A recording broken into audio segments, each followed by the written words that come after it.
Bienvenue sur Info 83, c'est Côté Sport, une édition spéciale. Le peuple marseillais a perdu son chef, son boss, son président. C'était dimanche. Bernard Tapie a rendu les armes dimanche matin après un long et douloureux combat contre ces cancers. Je dis bien ces cancers. Ils s'y sont mis à plusieurs.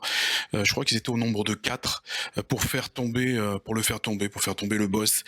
Ils n'ont pas eu sa légende, en tout cas les cancers, hein. C'est vrai que Bernard Tapie n'est pas mort, il est partout là, à Marseille, dans le cœur des Marseillais. Bernard Tapie, l'immortel. On va évoquer Bernard Tapie avec Yves Mérens, bien sûr, qui est avec moi. Bonjour Yves Mérens. Bonjour Thierry. Grand journaliste, grand reporter, Nice Matin, Var Matin, l'équipe. Vous avez suivi l'OM également? Ou tu as suivi l'OM puisqu'on se J'ai suivi tutoie? l'OM et puis je suis l'OM depuis que je suis tout petit puisque je suis né juste en face du stade, donc ça fait un moment. Et j'ai toujours eu cette passion pour ce club, même si après, par ma carrière professionnelle, je suis allé dans d'autres villes. Mais Marseille, c'est mon cœur. Boulevard Michelet, donc tu es né au boulevard Michelet. Pas loin, à la Pointe-Rouge, et après j'ai habité pas loin du stade, boulevard Michelet. Oui. Nous avons deux autres invités pour nous accompagner, deux anciens joueurs de l'OM, deux joueurs exceptionnels. On va commencer par Frédéric Mérieux. Bonjour Frédéric Mérieux. Bonjour, ça va bien? Ça va bien. Un Sénois, né à la Seine-sur-Mer, Oui, né à la Seine-sur-Mer. et qui a fait une très belle carrière dans le football. Revestois. Revestois, voilà, à la base. Et j'ai habité aussi au Boulevard Michelet, au centre de formation de l'OM. Qui était à l'époque, et donc tu as joué à l'Olympique de Marseille en 1989, c'est ça, 84 84 à 89. 89. Merci d'avoir accepté notre invitation.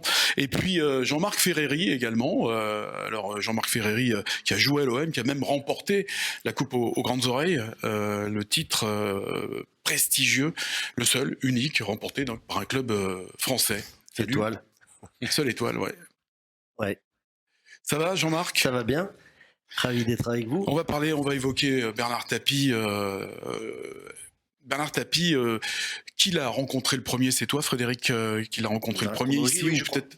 Oui, je crois. En 80. Bon, en fait, quand je suis arrivé à l'Olympique de Marseille, j'arrivais de Toulon, du Racing Football Club de Toulon. J'ai signé à l'OM. Gérard Gilly qui me fait venir. Et à l'époque, le président, c'est Carieux. Et Bernard Tapie est arrivé l'année d'après. Donc, En 88, c'est ça? Non, bien avant. Bien 86. Oui. Et effectivement, voilà, il est arrivé avec son équipe qui était Michel Hidalgo, composée de Michel Hidalgo, Gérard Bonny. Et il a repris l'Olympique de Marseille. Et Thierry Loret dans cette équipe, non? C'est ça, tout à fait. Franck Passy. Et Voilà. ouais. José Anigo, Ouais. Jean-Pierre Bade. Et nous, on jouait l'un contre l'autre, je crois. On jouait en finale. Tu étais à Auxerre? J'étais à Bordeaux. À Bordeaux. Et on fait Bordeaux-OM, on gagne 2-0. Et il y avait JPP en face de nous. Et toi, je crois que J'étais 14e à l'époque. J'étais sur le banc. Ouais, j'étais là. Et c'est ce fameux but d'Alain Giresse sur le lobe sur Joseph Antoine. Alors non, moi c'est l'année d'après. Ah non, c'est l'année d'après ça. Parce qu'il y a eu on va parler, Frédéric, de cette première rencontre avec Bernard Tapie. Comment ça s'est passé? Alors donc toi, Jean-Marc, ça s'est venu un peu plus tard, ta rencontre avec Bernard Tapie, ou tu le connaissais avant, non? Oui, un peu. Et moi, je l'ai affronté avec les Girondins de Bordeaux, donc c'était la guerre Tapie-Bèze. En plus, c'était des matchs d'enfer, le match de 89-90 où Bèze arrive avec la Cadillac lors du match retour où il se fait cracher dessus avec tous les gardes du corps. Et nous, à l'époque de Bordeaux, on avait une très grosse équipe avec Berpardo, avec Joseph Antoine Bell dans les buts, Jean-Philippe Durand, Klaus Salov. On gagne 3-0. C'est des gens qui ont fini à Marseille, ça. Ouais, 3-0 à l'aller, je fais le doublé. Et le match retour, on perd 2-0. On avait une très très grosse équipe, mais la guerre entre Bernard Tapie et Bèze. Donc j'ai été adversaire de Bernard pendant des années avec les Girondins de Bordeaux. Et puis après, je suis reparti à Auxerre et évidemment, j'oublierai jamais le coup de téléphone qu'il m'a donné. Juste avant le mercato d'hiver, il restait 2 jours. Le lendemain, je crois que c'était fini. C'était en 92. C'était 92, l'été 92, et j'avais fait toute la prépa avec la GIA. Et il m'appelle, il me dit tu viens, j'ai fait une équipe pour gagner la Coupe d'Europe avec beaucoup d'internationaux, une grosse équipe, tu viens. Puis j'ai perdu d'ailleurs un an de contrat. Alors je devais finir à Auxerre pendant un an, mais c'est bien de le souligner parce qu'aujourd'hui, tu vois, les joueurs ils pensent qu'à l'argent, beaucoup, sur des transferts où ils vont en Chine, où ils vont se perdre pour beaucoup de millions d'euros. Moi, j'ai fait le contraire, j'ai perdu un an de contrat, mais ça se refusait pas à l'OM, évidemment. Je le regrette pas aujourd'hui, parce que je suis arrivé dans une équipe où on a été champion de France, champion d'Europe. Il revient sur la période dont parle Jean-Marc, c'est cette époque-là, j'étais à Bordeaux avec toi, on était ensemble, justement, on tombe à l'OM. C'est vrai. Et avec Klaus Salofs, et l'anecdote, c'était que moi, j'étais à l'OM avec Klaus Salofs, J'avais fait toute ma période de OM et je venais d'être prêté à Bordeaux. Prêté, parce qu'il y avait beaucoup de stars qui commençaient à arriver à l'OM. Et il nous prête, donc Bernard Tapie nous prête avec Klaus Allofs en échange d'Éric Cantona à Bordeaux. Et effectivement, et je confirme, à l'époque, c'était 15 jours avant le match, on entendait parler du duel Claude Bèze-Bernard Tapie. Ça dépassait tout entendement. C'était la presse à l'époque à Marseille. En plus, il y avait la presse, il y avait les 4 journaux qui sortaient au quotidien. Le Méridional, le Provençal, la Marseillaise. Et j'en oublie un, et le soir. Et ça faisait, alors c'était... La presse, justement. Alors, Yves, toi, tu étais aussi en activité à l'époque? Ah, complètement, oui. Et Moi, quelle je activité? l'ai connu grâce à un ami commun que vous connaissez tous, c'est Roland Courbis. Parce que, bon, nous, on était à ce moment-là à Toulon, donc on n'était pas loin de Marseille. Et puis, Roland a tout de suite été dans la galaxie tapis. Et c'était, bon, on peut le dire maintenant, il y a prescription, c'était un peu son premier conseiller de l'ombre.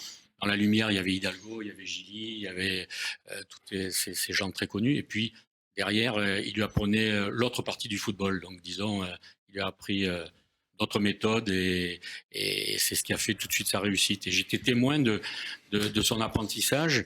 Et je peux vous dire que ça allait très très vite. Il a tout compris très très vite. Il savait où aller. Hein. Il s'est entouré tout de suite de Michel Hidalgo.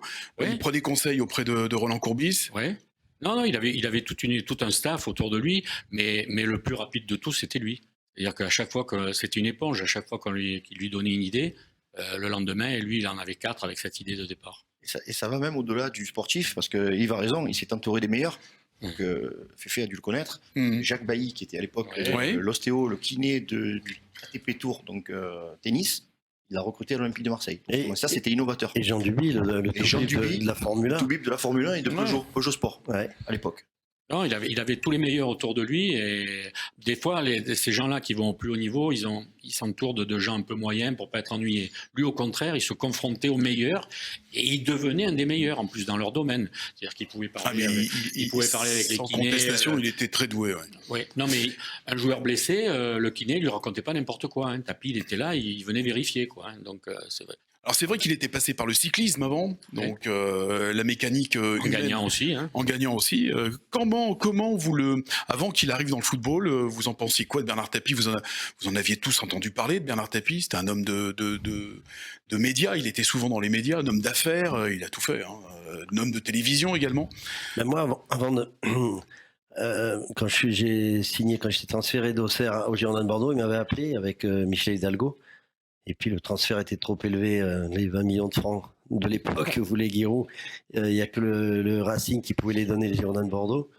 Mais je l'avais vu, effectivement, il était déjà bluffant. Et même si l'oral était sur les Girondins de Bordeaux, le grand club de l'époque, c'était les Girondins, c'était pas l'OM. Mais c'était un personnage incroyable. Et puis en 92, quand j'ai signé à l'hôtel des Saints-Pères chez lui, son hôtel particulier, évidemment, j'ai un souvenir exceptionnel de ce moment-là. Alors, quand il arrive à l'OM, les planètes sont alignées parce que l'OM vivote, l'OM essaye de se ressortir du marasme, n'a plus gagné de titres, donc ça commence la ville est un peu en ébullition, râle un peu. Donc quand il arrive, lui, il remet tout de suite de l'ordre et tout de suite, l'ambition c'est le plus haut, c'est la première place, c'est la coupe. Il parle de Coupe d'Europe tout de suite. Enfin bon, tout de suite. 89 le premier titre. Marseille a rêvé tout de suite, quoi. Hein, donc. Vous en parliez à Bordeaux justement, Frédéric, puisque tu étais avec Jean-Marc de Bernard Tapie, Claude Bèze en parlait, non Plus qu'en parlait, il le détestait. Et alors qu'est-ce qu'il disait? Parce que maintenant, bon, il y a prescription. C'était la guerre. Tu peux y aller, tu peux balancer. À l'image du match retour, où il est arrivé en Cadillac, il est venu le narguer avec les gardes du corps, il s'est fait cracher dessus, il a été héroïque, il est allé jusqu'à la tribune présidentielle. Et c'était la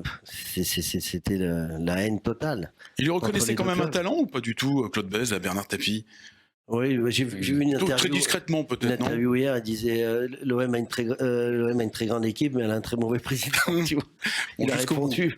Non, mais c'est un jeu entre ces gens-là parce qu'ils ont besoin pour exister, ils ont besoin d'avoir des adversaires. Donc c'était un bonheur. Après, quand il n'y avait plus Bèze, Tapie il a inventé Canal, donc il a inventé le PSG. Il y a eu beaucoup de joueurs qui sont partis dans les deux sens. Ouais, c'est vrai. Alain Giresse notamment, qui est parti des Girondins pour aller à il y avait quand même beaucoup de respect quand même entre les deux, même si c'était par presse interposée souvent, parce que ça faisait monter la sauce, mais ils aimaient ça les deux présidents. C'était vraiment à l'époque le match. Quand ce match-là arrivait, la presse, c'était la folie. Hein.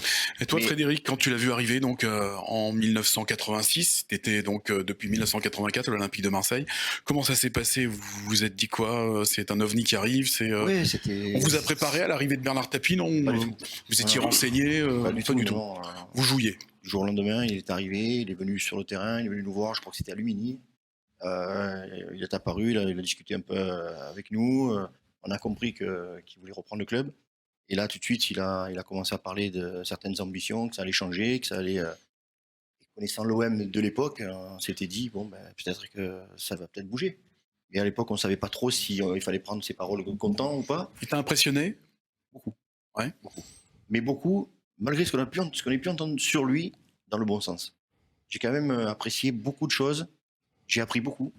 Parce que c'est pas le tout de vouloir faire, mais quand il vous parle, on a l'impression qu'il vous transmet quelque chose et qu'il vous donne cette flamme pour y arriver.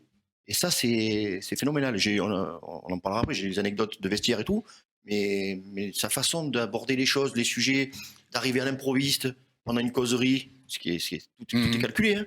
Il prenait l'avion de Paris, il prenait son jet, et il arrivait à Marseille, il arrivait juste pendant la causerie pour voir l'équipe qui était alignée. Enfin, il paraît que Goethals faisait d'ailleurs, il était prévenu que Tapie arrivait, il les faisait avant les causeries, c'est ça?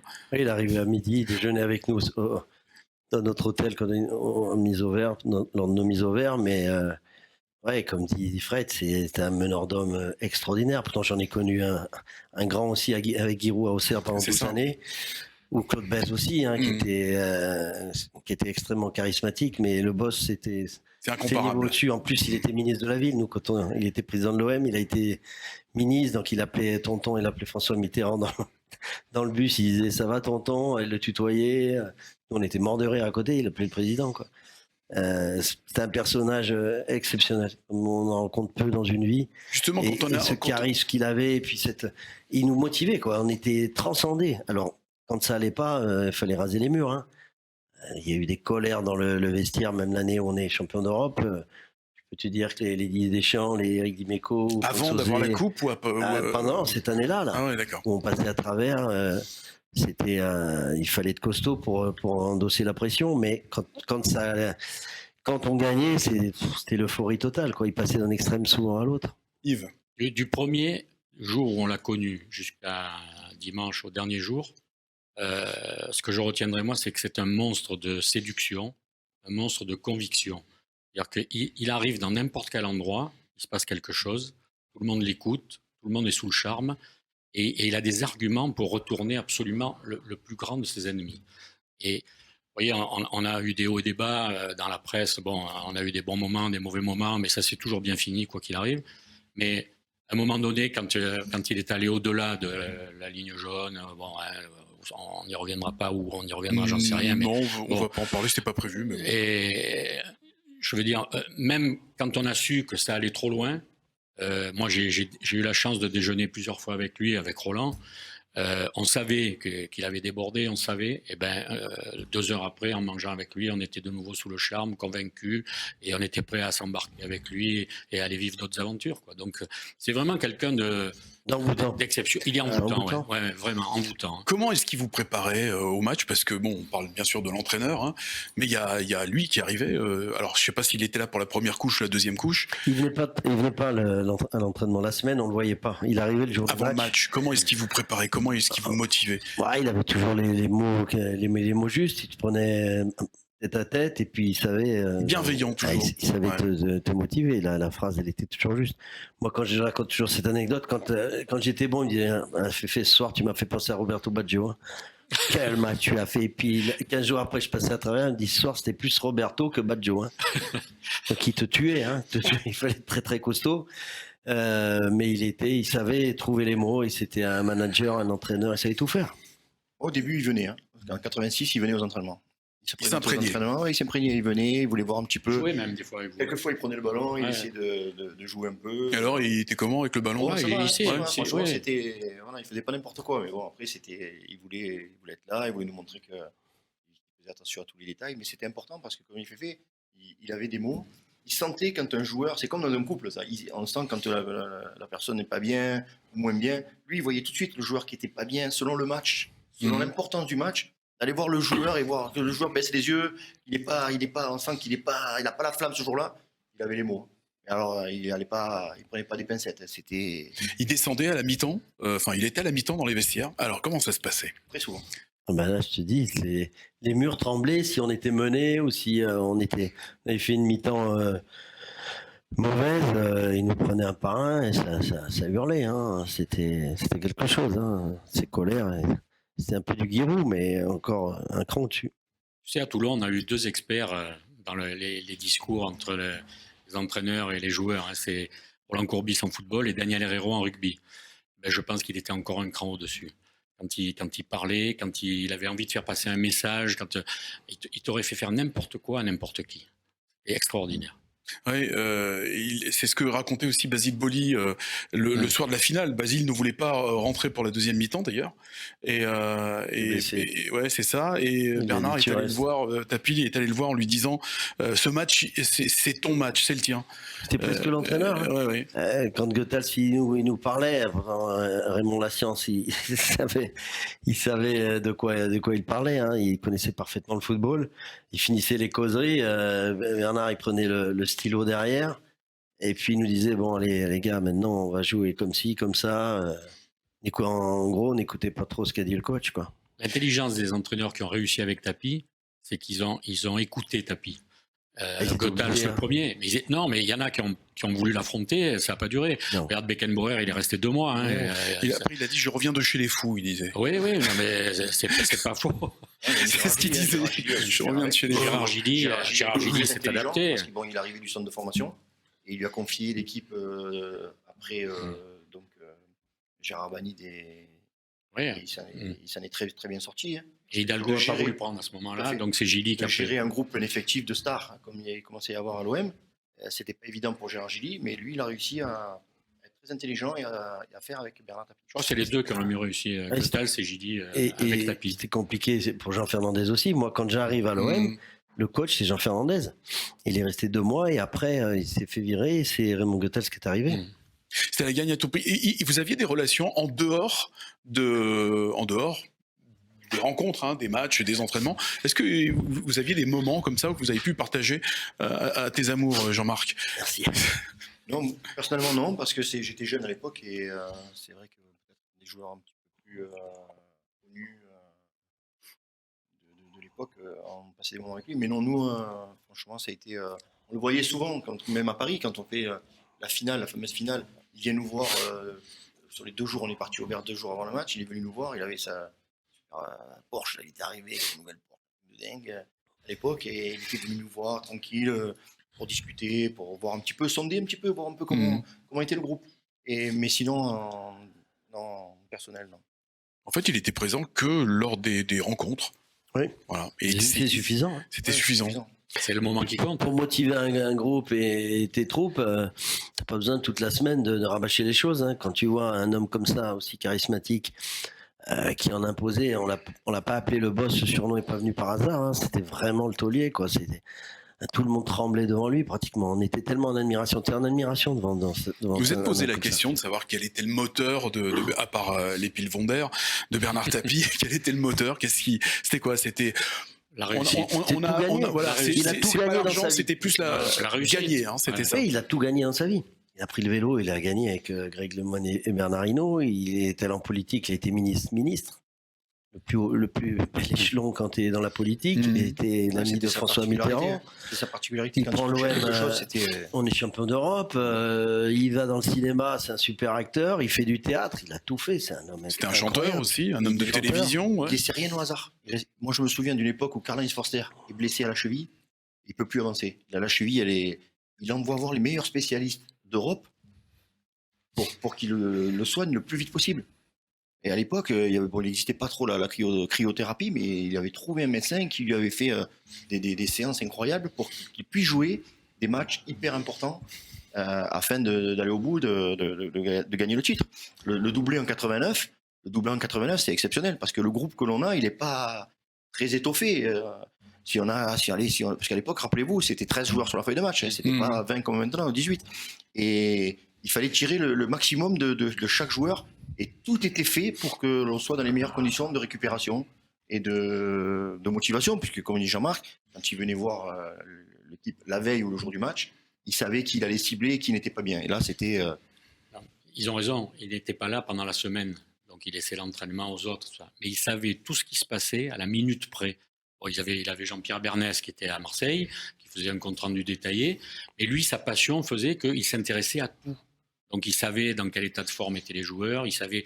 Donc c'est pour ça que quand Goethals présentait une équipe, il disait hop, attends, et là, ça serait pas mieux de faire ça. Et il changeait, et il changeait 2-3 joueurs, hein. Il n'avait pas honte. Hein. Il n'a jamais eu honte. Hein, donc...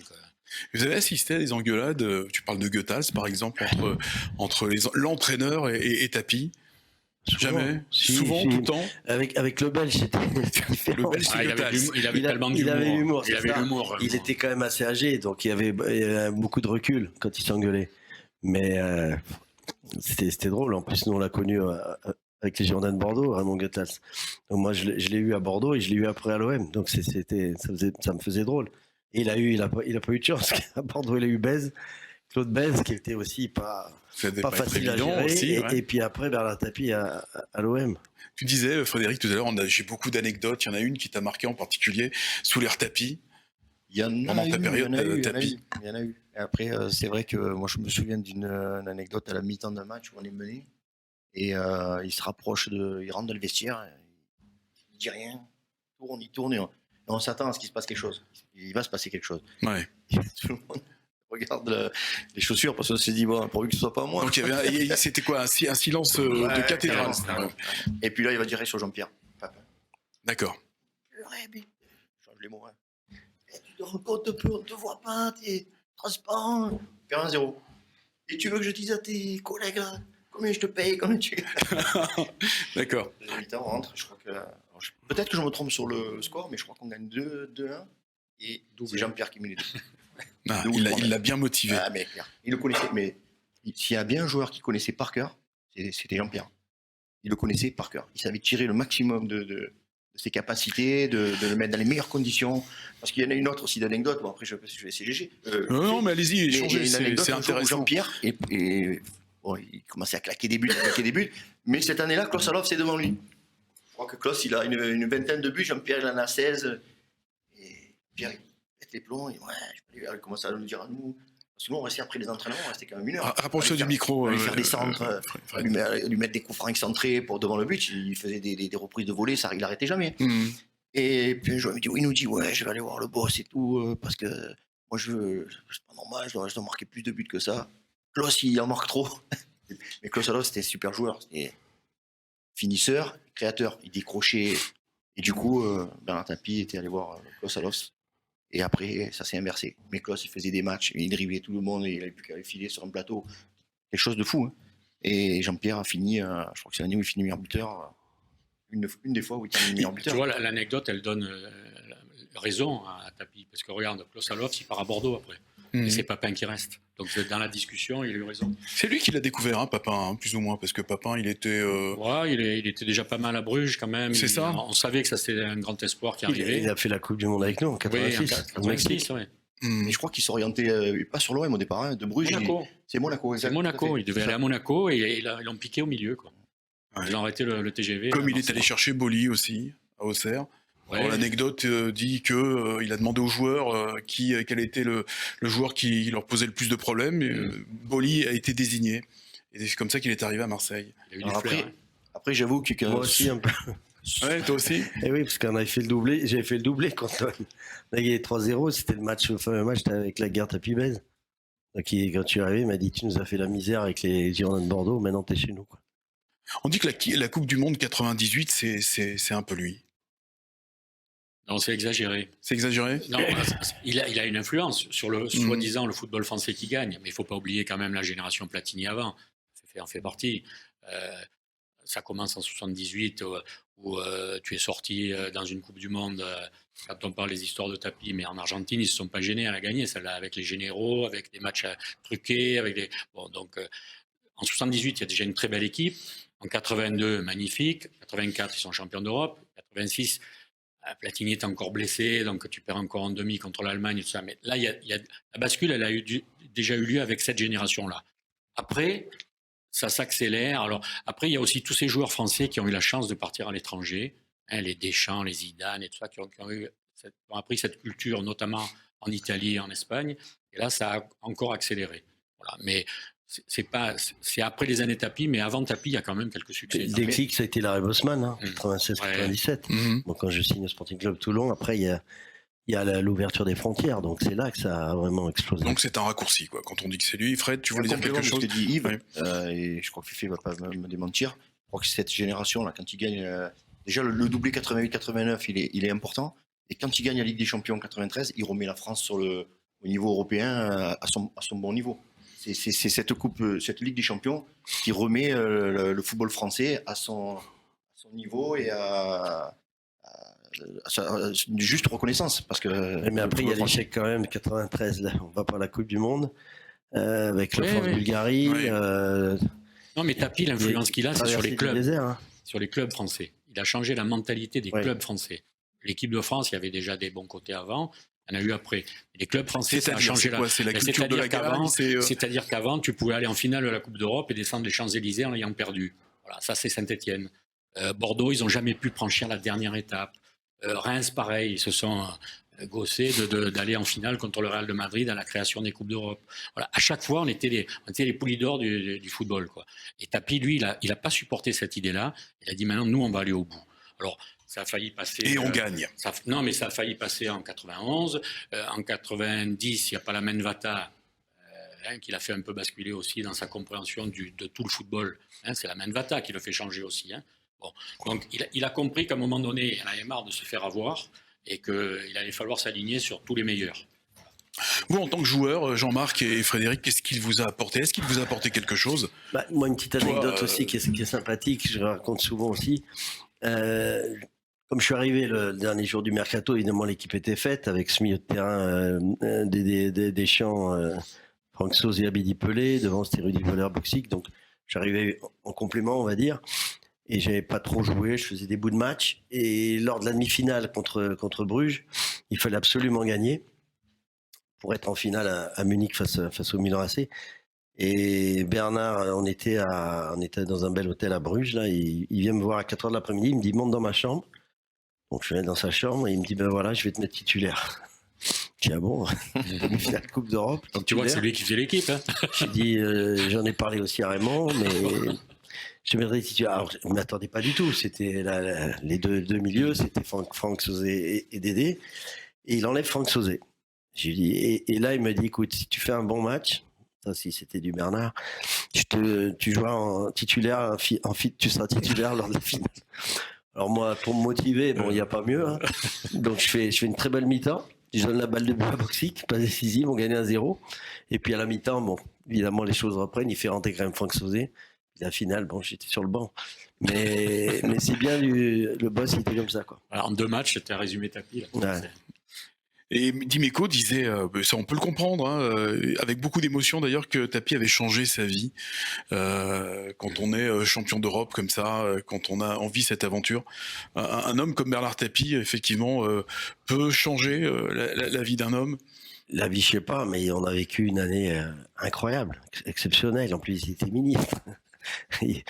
Arrête, ça fait 2 fois que tu le dis. Hein. Oui, non, mais tu vois, on l'admirait déjà en tant que président, mais en plus, il était quand même ministre, donc c'était un homme qui avait réussi, on le savait, des choses incroyables. Et puis, tout au long de cette saison, il était derrière nous, c'était fabuleux. Puis le retour de Munich avec tous les supporters qui nous attendaient le long de l'autoroute, là, c'était fabuleux. Comment ça s'est passé? Alors moi, je voudrais savoir maintenant comment ça s'est passé. Alors après cette victoire dans les vestiaires, la nuit a dû être très courte. Tout le monde me pose la question. Qu'est-ce qui s'est passé? Mais oui, on veut savoir, parce que tu y étais à Munich, toi. Ouais. Mais t'as pas suivi. Ah ben non, t'es pas dans les vestiaires. C'est la génération, on n'est déjà plus dans les vestiaires. Avant, on y était, mais bon, là, maintenant, on n'y était plus. On était très éloigné de Munich. On était à 30 km fin fond de la Bavière, dans les montagnes, hein. Et on était très très isolés, en fait. Et donc on est resté entre nous. On n'est pas sorti dans la ville de Munich. Et on a chanté. Il y a eu un petit bœuf avec Eric et lui, il était comment? Jean-Marc, si je me trompe pas, c'était moins cadenassé C'est qu'à vrai. Bari 2 ans avant. C'est vrai. Hein, il avait compris C'était que plus cool. vous étiez Non, trop on est arrivé isolé à 3 Bari. jours avant, je Voilà. crois. Et c'était beaucoup plus cool, Ouais, effectivement. c'était plus cool, Les femmes hein, étaient venues aussi à ouais. l'époque. Il y a eu un J'étais marié. barbecue. Il y a eu, Et non, c'était sympa. Il y Ouais. avait Téléfoot d'ailleurs qui était Ouais. venu, Roger Isabelle, je me souviens, qui était venu. On avait déconné avec eux. Mais on était restés ensemble, donc évidemment, on a fini très tard la nuit, la soirée, vers 3-4 heures du matin. Alors, on devait faire le lendemain, je crois que notre arrivée était prévue à 14 heures au Vélodrome. Et vu qu'on a pris tellement de retard, on est arrivé le soir à 20 heures. Ouais. Comment tu l'as vécu, toi, Frédéric, t'as connu l'OM jusqu'en 89, tu vois ce club en 93 qui décroche l'étoile. Quand on a joué à l'OM, on est obligé d'être supporter de l'OM. Jusqu'au bout, jusqu'à la fin. C'est comme ça. On a connu ce public, cette effervescence au niveau de la ville. C'est hors du commun. J'ai eu la chance de connaître d'autres clubs comme Lens, où il y avait aussi au niveau du public une effervescence, une ambiance un peu plus britannique. Mais là, à l'OM, c'est la folie. En fait, il y a de la folie en plus qu'il n'y a pas ailleurs. Et j'ai connu ça. J'étais au Sporting de Toulon. C'était malheureusement la dernière année de Ligue 1 à Toulon parce qu'on savait qu'on était rétrogradé. Mais j'ai vécu ça comme supporter de l'OM qui est passé par l'OM et qui a apporté sa petite pierre à l'édifice en gagnant le doublé et en partant parce que j'étais jeune. Et je me rendais compte qu'il y avait de plus en plus de grands joueurs qui arrivaient. Et quand on est jeune à l'OM, il faut des stars. Et à un moment donné, il faut aller voir ailleurs. Mais on reste quand même supporter de l'OM. Porter le maillot de l'OM, c'est le summum. Mais quand tu es pas assez bon pour jouer au football à ce niveau-là, tu peux quand même aimer l'OM. C'est mon cas.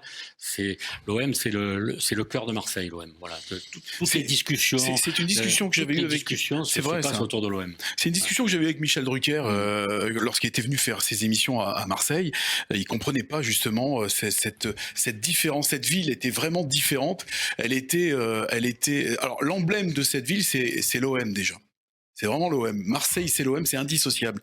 Et l'OM, c'est Marseille. Bon, ça, c'est obligatoire. Mais Marseille, c'est l'OM. Tu sais, Gaston Defer ou Jean-Claude Gaudin, qui ont été maires de Marseille, ils disaient souvent « je suis maire de l'OM ». Quand ils allaient à l'extérieur et tout ça. Donc, tu vois, c'est une vraie image. Et Jean-Claude a été notre président quand justement Bernard s'est arrêté. Il a été pendant quelques mois, je ne lui connais rien au foot, ou pas grand-chose. Il était président de l'OM. Incroyable. Non, l'OM, c'est une religion, c'est vraiment un truc à part, quoi. Et puis tu vois, comme on disait tout à l'heure, il y a eu des hauts et des bas avec Tapi et tout ça. Déjà, la fin de sa vie, je suis admiratif de comment il l'a vécu, comment il a essayé de la faire passer, la faire transmettre, etc. Il a un courage inouï.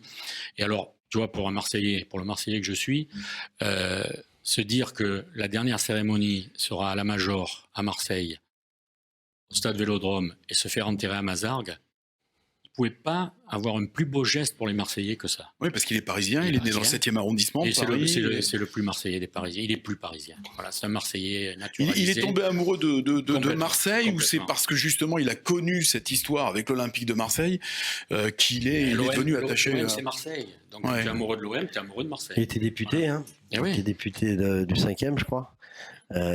Forcément, c'est une ville qui lui a tout donné. Il a des enfants qui habitent à Marseille, il a acheté la Provence.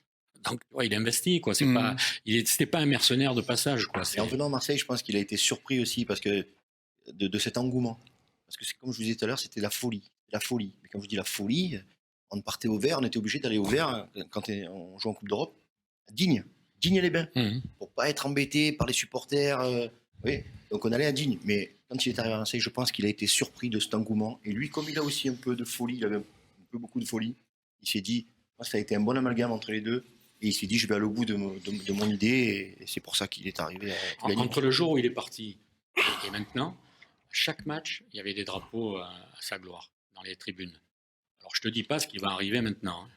Là, je peux te dire que ça va être lors du match de la Coupe d'Europe, il y a eu un message, une banderole magnifique contre Galatasaray. Non, mais là, ils vont faire un tifo. Ils vont faire un tifo de 60 000 personnes, là, au prochain match. Et ça va durer à tous les matchs. Contre l'Orient. Il y en a déjà qui veulent rebaptiser l'Orange Vélodrome.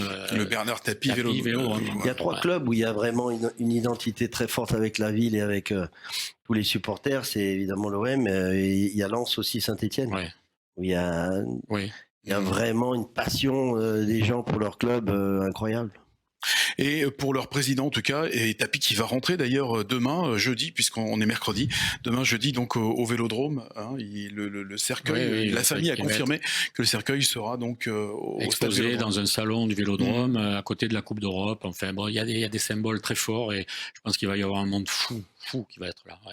Voilà. Et si, pour conclure cette édition spéciale de Côté Sport, si vous devez garder quelque chose de Bernard Tapie, qu'est-ce que vous garderez? Puisque Yves, tu l'as côtoyé, bah, comme moi aussi un petit peu, mais moi ça a été plutôt des engueulades, puisque c'était au retour en 2002, je crois, hein, c'est ça? Il était revenu en 2001 ou en 2002. Le deuxième passage, il est moins réussi. Oui, moins réussi. Mais c'est pas le sien, il est avec Dreyfus, c'est pas lui qui a les Il n'avait manettes, plus le même attachement non, avec l'Olympique de Marseille, effectivement, même si pour lui sa réussite ça a été de revenir à l'OM en plus. Hein.